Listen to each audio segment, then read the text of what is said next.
আসসালামু আলাইকুম ওয়া রাহমাতুল্লাহি ওয়া বারাকাতুহু। সম্মানিত প্রিয় বন্ধুগণ, আজকে খুবই অত্যন্ত গুরুত্বপূর্ণ একটি বিষয় নিয়ে উপস্থিত হইলাম। বিষয়টি হচ্ছে, যে সকল ভাইয়েরা প্রিয় মানুষটিকে সময় দিতে পারতেছেন না, বহুদিন যাবৎ হতাশায় দুশ্চিন্তায় জীবন উপভোগ করতেছেন, তাদেরকে আজকে আমি একটি গাছের শিকড়ের সাথে পরিচয় লাভ করিয়ে দিব, পরিচিত হব।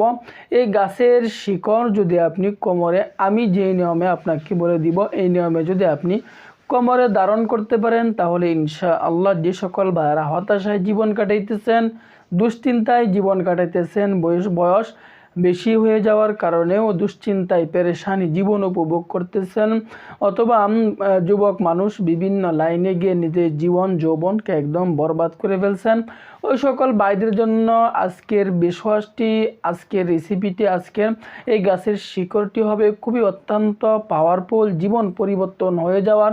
আজকের এই ভিডিওটির মাধ্যমে হয়তো আপনার জীবন পরিবর্তন হয়ে যেতে পারে। এই জন্য শুরু থেকে শেষ পর্যন্ত দেখতে থাকুন। আমি সাথে আছি মাওলানা সানাউল্লাহ। সম্মানিত প্রিয় বন্ধুগণ, আল্লাহ তাআলার উপর ইয়াকিন রেখে বিশ্বাস রেখে আমল করতে হবে। অনেক ভাইয়েরা বলে গাছের কোনো ক্ষমতা নাই, আমি বলবো তাদের কোনো ঈমান নাই। কেন? এই গাছগাছরা ছাড়া কিন্তু আমরা কখনোই বেঁচে থাকতে পারবো না। ডাক্তার বলেন, কবিরাজ বলেন, সকলেই কিন্তু গবেষণা করে এই গাছগাছরা থেকে তারা ওষুধ তৈরি করে। গাছের মধ্যে আল্লাহ তাআলা এতটাই পাওয়ার দিয়েছেন, এতটাই শক্তি দিয়েছেন, এতটাই ক্ষমতা আল্লাহ পাক রব্বুল আলামিন দিয়েছেন। এরপর যিনি ক্ষমতা দিয়েছেন গাছের মধ্যে, ওই আল্লাহ তাআলার উপর আমাদেরকে সম্পূর্ণ বিশ্বাস রাখতে হবে, ইয়াকিন রাখতে হবে। সম্পূর্ণ ইয়াকিন রেখে বিশ্বাস রেখে যখন যে কোনো কাজ করব, ইনশাল্লাহ অবশ্যই আমরা অচিরেই সফলতা পাব। সম্মানিত প্রিয় বন্ধুগণ, আমরা দেরি না করে মূল আলোচনায় চলে যাব ইনশাআল্লাহ। এই গাছটির নাম কি, এই গাছটি পাবো কোথায়, এই গাছটি কিভাবে ব্যবহার করব, এই নিয়ে আমরা বিস্তারিত আলোচনা করব আজকে শুরু থেকে শেষ পর্যন্ত। আবারও বলতেছি, এক সেকেন্ডও স্কিপ না করে শুরু থেকে শেষ পর্যন্ত দেখতে থাকুন। তো সম্মানিত প্রিয় বন্ধুগণ, আমরা পরিচয় হই। এই গাছটির নাম হচ্ছে লজ্জাপতি গাছ। অনেকেই চিনেন, অনেকেই হয়তো বা চিনেন না। এই লজ্জাপতি গাছের একটা বৈশিষ্ট্য আছে। কি বৈশিষ্ট্য? আপনার শরীরের সাথে যদি টাচ লাগে, সাথে সাথে গাছের পাতাগুলো বন্ধ হয়ে যাওয়া শুরু হয়ে যায়। এটাকেই লজ্জাপতি গাছ বলে।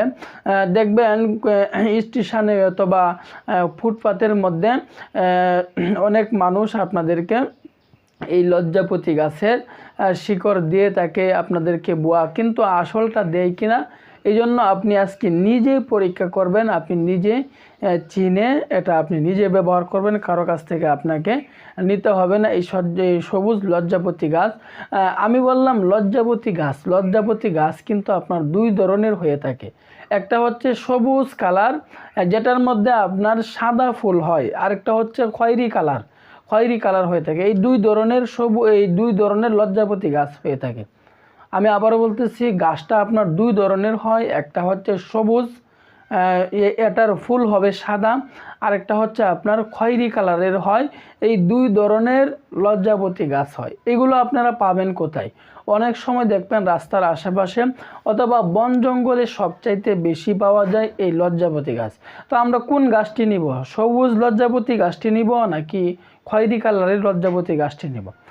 আমাদেরকে কোন গাছটি নিতে হবে? আমাদেরকে নিতে হবে সবুজ লজ্জাপতি, যেটার মধ্যে সাদা ফুল হয়। এটা আমাদেরকে নিতে হবে, এটা আমাদেরকে সংগ্রহ করতে হবে। কিভাবে সংগ্রহ করতে হবে? আবার বলতেছি, যে সকল ভাইয়েরা রোগ নিয়ে বসে আছেন, রোগ নিয়ে বসে থাকার জিনিস নয়, রোগ নিয়ে বসে থাকবেন অবহেলা, ক্ষতির কারণ। রোগটা নিয়ে বসে থাকলে দেখবেন, রোগ নিয়ে যদি অবহেলা করেন, দিন দিনে বড় আকার ধারণ করবে, যা একটা সময় আপনার আয়ত্তের বাইরে চলে যাবে, কল্পনার বাইরে চলে যাবে। পরবর্তীতে লাখ টাকা খরচ করে সমাধান পাবেন না। এই জন্য রোগ হলে শুরু থেকেই চিকিৎসা নেন, ডাক্তারের পরামর্শ করেন। রোগ হলে চিকিৎসা নেওয়াও কিন্তু সুন্নত, চিকিৎসা গ্রহণ করাও সুন্নত। বসে থাকবেন, আপনি বিপদে পড়বেন।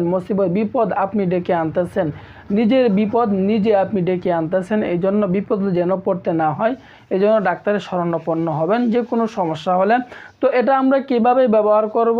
সবুজ লজ্জাপতি গাছটাকে শিকড়টাকে আমরা 1 থেকে 1.5 ইঞ্চি শিকড় ওই জায়গা থেকে আমরা কেটে নিয়ে আসবো। নিয়ে আসার পর এটাকে তুলে 1 থেকে 1.5 ইঞ্চি শিকড় আমরা নিয়ে আসবো। নিয়ে আসার পরে এটাকে ভালো করে ধৌত করে রোদ্রে শুকায়া আমরা একটা মাদুলিতে ভরে আমরা কোমরে ধারণ করব, সুতার মাধ্যমে, তাগির মাধ্যমে আমরা কোমরে ধারণ করব।